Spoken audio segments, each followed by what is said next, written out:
Hello everyone, this is CJNovo992 and today we're back for another brand new video. In today's video we sit on the eve of yet another Old Firm matchup, and this is a game that usually has us all in a chokehold. 24 hours, 48 hours, whatever the doubly 48 is in terms of hours, it's normally got us absolutely bricking ourselves and at the height of all our emotions. However, coming into this game right here towards the end of the season, there is a different aura, a different vibe around the place, and dare I actually use the word flat regarding this upcoming game. Now, of course, there might be a couple reasons why flatness is in the air, people, and the longer you watch today's video, the more that will become clear regarding that fact. However, I do find myself in a very strange position to be sitting here in front of you guys to talk about yet another Old Firm game already, about 2 weeks after the last one, which was 2 weeks before the last one, which was about 2 weeks before the last one. I have to somehow make this entertaining and break new ground.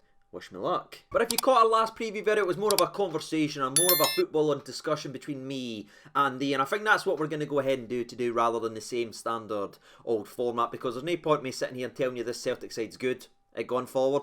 They're closing in on goals scored and a record. We know how devastatingly good they've been all season long. The records that they're about to break will justify that and stand its tale of time. You didn't need me to tell you this team's good at going forward. We've seen it enough. So let's just have a conversation. Let's talk about some of the main plot points that's actually out there regarding this game. What's on the lips? What's getting discussed on social media? Let's discuss Rangers versus Celtic for the last time this season, and I think we'll go right to where we sort of started the video off, the feeling of flatness, ladies and gentlemen. Now, again, I admit I do feel sort of flat coming into this game, but where I start to differ from the online opinion people is the people who are looking at this game and saying it feels meaningless or it's a meaningless game. That's nonsense to me, ladies and gentlemen, because one, any time you're able to pull on this jersey and actually play a game for Rangers, it actually means something. That's what we all dreamed of doing when we were wee. There's only a select few that ever gets the opportunity to do that. So for me, there's no such thing as a meaningless game for Rangers. And two, ladies and gentlemen, even if you can talk your way around that first point or look beyond that first point and want to look beyond any of that, let's talk about it. This is Rangers versus Celtic, ladies and gentlemen. How on earth can a game between the two best footballing rivalry in the world people ever be described as meaningless? It's literally the best footballing rivalry in the world and one of the few derbies that's left in the old footballing globe, people, that approaches and treats a derby the way that it actually should be, and that's with competitiveness. Obviously a sprinkle of hatred in there, but it's a battle every single time, and it doesn't matter what's happened before in the season or after in the season or what's going to happen. The only thing that matters is the next 90 odd minutes, and whoever wins, it does matter to every single person who watches this game. So aye, that's my thoughts and opinions, and sort of destroying maybe the stuff that's actually out there about this game being meaningless, this game this, throw the youngsters out, throw this out, it doesn't matter. It does matter, ladies and gentlemen. It's Rangers versus Celtic. But of course, I have sat here so far and used the word flat, and I look a wee bit flat compared to how I usually am ahead of the Old Firm season. By the way, that will change a bit an hour before kick-off when I start chewing all bricks with the cheeks, if you get what I'm saying. But regarding the feeling, let's actually just address it. Let's call it for what it is. Let's be honest, between me and the reason we feel flat right now coming into this last game versus Celtic is simply because we've been pish this season. We haven't been good enough, and the curtain has fallen down in what has been a disappointing and a failure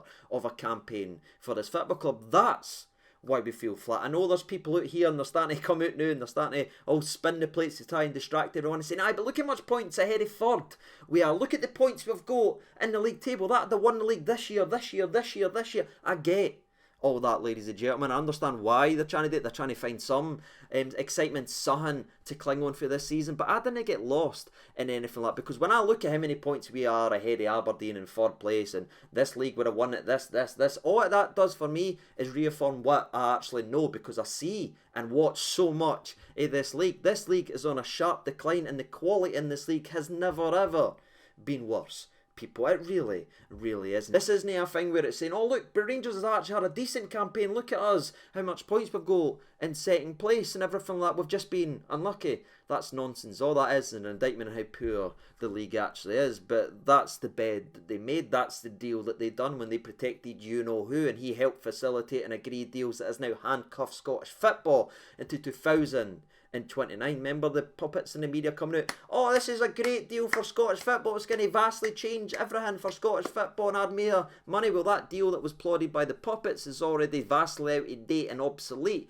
compared to even League One now in England just 8 months after it's signed. And what's embarrassing, people, is we're signed into that horrendous deal into 2029. So buckle in, people, this league's only going to get worse, and it will be Rangers and Celtic in a massive gap. Barely any teams taking points off the top two for the next little while. So that's how I feel about that. I'm not finding any solace, I'm not finding anything great at the fact that we've got this many points in sitting and setting. We've been better than the rest, ladies and gentlemen, but in terms of our competitors, the ones that actually sit right here, we have simply not been good enough, and Celtic have, because again, as the season's coming into this game, we sit 13 points behind our only real genuine challengers and competitors in a 12-team league. That's the cold hard facts, that's the cold hard truth, and that's why we feel the way we do, because we haven't been good enough and we've not been able to beat the only team that actually sits right here, whereas we beat the rest. But in terms of when it's a fair fight, if you will, we've failed in everything, because we have played Celtic 5 times in total, our genuine competition for the league. We have only mustered 1 draw out of that 5. That there is embarrassing, and why for me, I come into this game feeling flat. So that's me discussed a couple bullet points so far. Now let's get to another one that should take us very little time, ladies and gentlemen, because we discussed meaningless earlier in the video. Well, let's actually talk about something that genuinely is meaningless, and that has been the fake outrage and the fake discussion and the fake sadness that Rangers want to be giving Celtic a guard of honour. This for me is absolutely embarrassing that there's people out here championing and wanting this, or pretending they want this because they want to sort of champion themselves to a crowd of idiots. This has never ever happened. Even before Beals came out today and confirmed it won't be happening, honestly, would you have wanted us to sit there and cheer Celtic on? See, when we won the league, would you have wanted them to sit and clap us on the actual park? It's never happened, it never will happen, ladies and gentlemen, and that's because we have a genuine football and rivalry. See, the day that we sit here as a team and champion our rivals and champion our biggest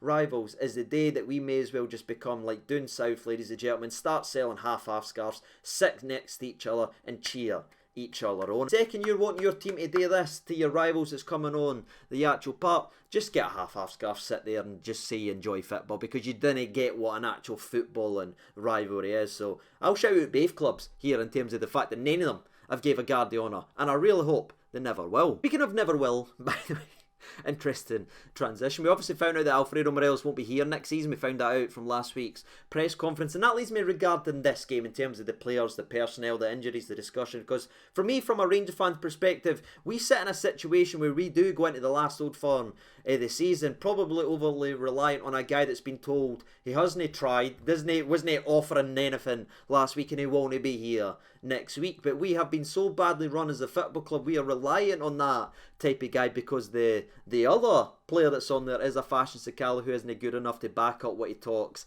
in the media, especially against Celtic. So it's a very weird situation we find ourselves in, and probably just another indictment in why we feel so flat about this season, is we are reliant on players who aren't going to be here and know they won't be here. So are they really going to be 100% at it, knowing in a month's time, or in fact 3 weeks time, they'll no be in the football club anymore? That's a worry to me, people, and it'll be very interesting to see what Michael Beale actually does with Alfredo Morelos. A fully fit Pete Morelos starts every game for Rangers, but he's never been neither or any of those things in that sentence for a long time. So what do you do with Alfredo Morelos? I'm asking you in the comments section below. Do you give him an opportunity, one more battle, one more time to strap up versus Celtic to see if he has got anything to give us? Or do you start just looking to the future and say, he offered nothing last week but an empty jersey? Can we afford to do that against a team that will absolutely tear us to shred if we've got boys who aren't 100% at it? It'll be interesting to see what he's saying in the old comment section below. But regarding the personnel, obviously Morelos is available despite what was said last week, and so is Ryan Jack as he's back training, and everything else remains the exact same, with both Ben Davies and Ryan Kent confirmed to be missing the game. And last but not least, regarding the Rangers team news, people, as we found out that Robbie Mccrorie will be given a start in this game. Finally, ladies and gentlemen. Mccrorie will get an opportunity to do what he'd done 9 Old Firms ago, play very well and keep a clean sheet. Funnily enough, that's the last time Robin Mccrorie played, and it was the last time we actually kept a clean sheet versus Celtic. Again, is the team in a position to really back him and give him the best chance of getting another clean sheet, given where the majority of them are not going to be here next season and all Ians are actually playing, probably aren't ready to be starting against the likes of Celtic? Probably no, but it's a great opportunity for Robin Mccrorie to show what this laddie has actually got. And aye, I imagine he'll probably be quite busy. And that's kind of it regarding the game, ladies and gentlemen. Again, I'm not going to sit here and go through the regular routine of the games. All I will say is what I've said over the last couple of games. What will dictate this game and decide this game is the team that makes the less mistakes. I know they're 13 points clear. I know they've won this. They're going to get another treble and everything like that, and they laugh and say how much easier it is to play against Rangers, but that's just nonsense fan bias and everything like that. Anyone who's watched the games know that one goal usually separates this game, and the one goal that separated the game over the last couple of occasions has been gift wrapped and handed from Rangers to Celtic. It wasn't Celtic breaking us apart or ripping us apart or being dominant and rampant, or in fact Rangers have shown what they've shown all season, that they are pathetically great at giving opposition goals. Let's just hope for one time this season we didn't assist Celtic in scoring a goal. They're good enough to score their own goals, Rangers. Can we just let them try and go about their business that way rather than sliding them through on goal? That would be absolutely sensational. That's what's going to dictate the game, ladies and gentlemen. I'm going to be daft. I'm going to be silly. I'm going to go with the channel favourite 2-1 again for Rangers. That's just my prediction. I just hope there's a couple players in there who's maybe not been playing a lot, because Bale said there will be a couple changes. I just hope that fresh injection can get something for the game and just give us something to at least cheer about for 90 odd minutes. That's all I want. That's all we need. It's an Old Firm game, so it doesn't matter what the league tables look like or the cups are looking like. Go out and actually win it. And that's all I've got to say, ladies and gentlemen. What about you? Let me know your thoughts and opinions down there in the comment section below. How are you feeling about the game? How are you feeling about the players? The Morelos situation is so weird to actually be in. And what's your prediction for the game down in the comment section below? And until tomorrow after the game, I've been CJ92. Thank you so much for watching, and bye.